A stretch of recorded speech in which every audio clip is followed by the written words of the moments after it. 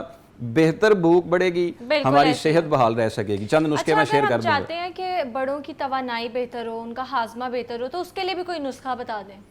بہترین نسخہ جو ہم گھر عمومی طور پر بنا سکتے ہیں, اس کو خوش ذائقہ پھکی کے طور پر بھی رکھ سکتے ہیں,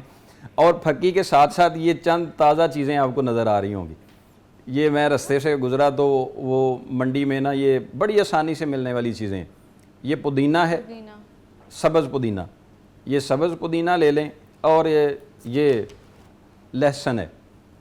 یہ لہسن لے لیں, اور اس کے ساتھ سبز مرچ لے لیں, یہ والی سبز مرچ. صرف یہ 3 چیزوں کی چٹنی بنا لیں, اس کا ایک مکسچر بن جائے گا. مکس کر کے حسب ذائقہ اس میں نمک ڈال دیں.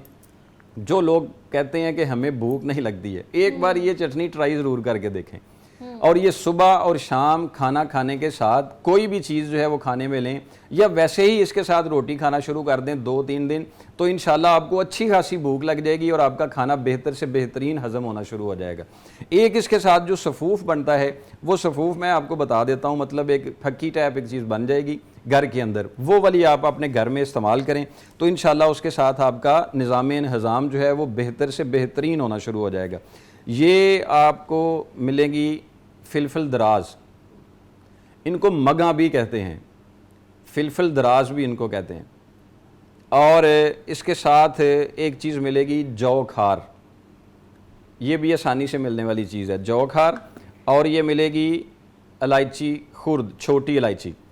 یہ والی لے لینی ہے. اور یہ ملے گی نشادر, اور اس کے ساتھ یہ والی لینی ہے کالی مرچ. یہ والی چیزیں 1 2 3 4 5, یہ والی 5 چیزیں آپ لے لیں. ان میں مقدار صرف یہ رکھنی ہے کہ الائچی جو ہے اور نشادر جو ہے یہ برابر وزن لینی ہے. اگر 100 گرام تو کالی مرچ اور مگاں اور جو کھار یہ اس سے آدھا وزن لینی ہے. جتنی وہ 2 چیزیں ہوں گی اس سے آدھا وزن یہ والی چیزیں لے کے ان کا صفوف بنا لیں. اگر کوئی بلڈ پریشر کا مسئلہ نہیں ہے, کوئی اور خون میں الرجی نہیں ہے, تو اس میں آپ حسب ذائقہ نمک بھی استعمال کر سکتے ہیں. بالکل خوش ذائقہ ایک پھکی اور چورن بن جائے گی, گھر میں آپ کے موجود ہوگی. آپ خدا نہ خواستہ بچے کے پیٹ میں درد ہو جائے, خدا نہ خواستہ جو ہے وہ بچہ صحیح طرح سے کھا نہیں رہا ہوتا ہے, تو وہ والے عرق اور یہ والا نسخہ جو ہے وہ بنا کے اکٹھا استعمال کروانا شروع کر دیں. جن بچوں کی گروتھ نہیں ہو رہی ہے, مطلب وہ بڑھ پھل پھول نہیں رہے ہیں, وہ بھی اس نسخے کے ساتھ انشاءاللہ باڈی گرپ کر جائے گی اور ان کی صحت بحال ہو جائے گی. بالکل ایسے ہی. اور ویورز, یہ ساری وہ چیزیں ہیں جو ہمارے کچن میں موجود ہوتی ہیں, روزمرہ ہم اپنے کھانے میں بھی استعمال کرتے ہیں, اور یہ اتنی مہنگی بھی نہیں ہے, بہت سستی چیزیں ہیں, تو ایزیلی مجھے لگتا ہے نسخے آپ کے لیے بھی بہت زیادہ یوزفل ہے. اور آگے بڑھتے ہیں, آپ تھوڑی بچوں کی گروتھ کے حوالے سے حکیم صاحب بات کر لیتے ہیں. اکثر مائیں شکایت کرتی ہیں کہ بچے بڑھ نہیں رہے, ان کی گروتھ نہیں ہو رہی, تو اس کے لیے بھی کوئی نسخہ بتائیں اور وجہ بھی بتائیں کہ ایسا کیوں ہوتا ہے. دیکھیں, ایک تو بائی برتھ کچھ بچوں پر ایسے مسائل ہوتے ہیں, خدا نہ خواستہ کچھ بچے پیدا ہوتے ہیں تو ان کو یرقان ہوتا ہے, کچھ بچے پیدا ہوتے ہیں تو ان کو فیور ہوتا ہے. تو وہ تو ہوتا ہے کہ اگر ہم حاملہ کی کچھ کیئر کریں اور اس وقت اس بچے کی کچھ جو ہے وہ نگہداشت کر لیں تاکہ ان بیماریوں سے بچا جا سکے, تو ایسی بیماریوں کی موجودگی میں پہلے ان کا علاج کیا جائے گا تاکہ وہ شروع کے طور پر بھی جو ہے وہ اپنی گرپ کو مضبوط کر سکیں. دوسرا, جو ہمارے معاشرے میں بچوں کی گروتھ کمزور ہونے کی سب سے بڑی وجہ ہے کہ ہم بچوں کو پہلے 2 سال جو ان کی بنیادی خوراک ہے, جو مدر فیڈ ہے, اس سے محروم کر دیا ہوا ہے. ہم بچوں کو مدر فیڈ پراپر نہیں پہنچا پا رہے ہیں. اس کی جگہ پہ ہم بہت سارے دوسرے قسم کے دودھ جو ہیں وہ پروسیسڈ بنے ہوئے ہیں, اس طرح سے دودھ اور بہت ساری جو خود کی بنائی ہوئی چیزیں ہیں اس پر لے کے آ رہے ہیں. حالانکہ اس وقت جو بچے کا معدہ ہوتا ہے اس کے لیے اگر سونے سے بڑھ کر بھی کوئی خوراک کہی جا سکتی ہے نا, تو وہ ماں کا دودھ ہوتا ہے جو اس کے لیے ضروری ہوتا ہے. اور وزن کے لیے بھی ہے کہ ہم اکثر بہت شکایت زیادہ کرتے ہیں کہ بچوں کا وزن نہیں بڑھتا, ان کی ہڈیاں مضبوط نہیں ہیں, تو اس کے لیے بھی ہے یہ. تو بالکل بچے کمزور ہوں, بچے بڑھ نہ رہے ہوں, بچے کی نظر کمزور ہو رہی ہو, تو آپ سب سے پہلا سوال ان سے یہ پوچھیں کہ اس نے مدر فیڈ کتنا کیا یا اس کو کتنا ملا. لیکن اگر کچھ لوگ ایسے ہیں کہ اب وہ ایسا ہو گیا ہوا ہے اور اس نوعیت میں آگے ہوئے ہیں, تو پھر وہ ایک کام کریں, یہ اناردانہ ملے گا, آسانی سے پنساری سے مل جائے گا. اناردانہ لے لیں, اس کا آدھا چمچ, سونف لے لیں آدھا چمچ, اور پودینہ, یہ تازہ پودینہ لے لیں, اس کے 10 سے 15 پتے یہ لے سکتے ہیں آپ, اور اجوین لے لیں اس میں چھوٹا آدھا چمچ. یہ 4 چیزیں رات کو مٹی کا ایک برتن لیں, اس میں بھگو کے, میں رپیٹ کر دیتا ہوں, یہ اناردانہ لے لیں آپ, سونف لے لیں اور پودینہ لے لیں تازہ, اور اس کے ساتھ اجوین لے لیں. یہ 4 چیزیں آپ, اس کی مقدار آدھا چمچ چھوٹا آدھا چمچ اور 1 گلاس پانی میں رات کو پانی میں بھگو کے رکھ دیں. گرمیوں کا موسم ہے تو ایسے ہی صبح مل کے جو ہے وہ اس کا پانی پلا دیں, 1-1 2 گھونٹا کر کے. ایسا نہیں ہے کہ اکٹھا ہی بچہ اگر نہیں پی رہا ہے تو آپ زبردستی اس کو پلا دیں, اس کو 1-2 گھونٹ پلا دیں, پھر تھوڑی دیر رکھ دیں, 15-20 منٹ کے بعد پھر 1-2 گھونٹ پلا دیں, 10-15 منٹ آدھے گھنٹے کے بعد پھر 1-2 گھونٹ پلا دیں. اس طرح سے اس کو دیں تاکہ بچے کو اس کا ذائقہ بھی پسند آئے, اور یہ کڑوا نہیں ہوتا, بڑا خوشبودار ہوتا ہے. اور اگر سردیوں کا موسم ہو تو اس کو صبح 1 بار ابال لیں اور وہ والا پانی ان کو پلا دیں. انشاءاللہ بفضل ہی تعالیٰ اس سے کبھی بھی بڑھنے والی عمر میں انسان کا معدہ کمزور نہیں ہوگا, سینے پہ بھاری پن نہیں ہوگا, جو بھوک کی کمی ہو رہی ہے وہ اس سے ختم ہو جائے گی, جو پیٹ پہ افارہ ہو رہا ہوتا ہے وہ اس سے ختم ہو جائے گا. اور جب غذا کھائی ہوئی لگتی ہے تو پھر نظر بھی تیز ہوتی ہے, پٹھے بھی مضبوط ہوتے ہیں اور جسم ایکٹیو اور تندرست رہ سکتا ہے. اگر دیکھیں خدا نہ خواستہ روزہ رکھا ہوا ہے اور روزے کی حالت میں پیٹ میں اچانک سے درد ہو جاتی ہے تو ہم کوئی دوائی نہیں لے سکتے ہیں, تو اس کے لیے ایک بزرگوں کا بہت مشہور ایک وظیفہ ہے کہ جس کے ساتھ آپ فوری طور پر اپنے درد سے نجات حاصل کر سکتے ہیں. وہ شہادت والی انگلی لے کے ناف والی جگہ پہ رکھ کے آپ پڑھیں لا حول ولا قوت الا باللہ العلی العظیم. یہ 11 مرتبہ پڑھ کے 11 مرتبہ ہی اس پر دم کر دیں, یعنی پھونک مار دیں. انشاءاللہ کچھ ہی وقت میں آپ کا پیٹ کا درد ٹھیک ہو جائے گا اور آپ کا روزہ بھی محفوظ رہ سکتا ہے. بالکل ایسے ہی ہے. بھوک کی کمی کے حوالے سے بات کی اور ساتھ ساتھ بچوں کی گروتھ کے حوالے سے بات کی ہے. بہت اچھی ٹپس دی ہیں ہمیں حکیم صاحب نے, گھریلو نسخے بتائے ہیں جو بہت زیادہ مؤثر ثابت ہو سکتے ہیں. میرے ساتھ حکیم مزمل حسین صاحب موجود تھے, بہت شکریہ آپ کا. اب یہاں وقت ہوا ایک بریک کا, بریک کے بعد دوبارہ ملتے ہیں.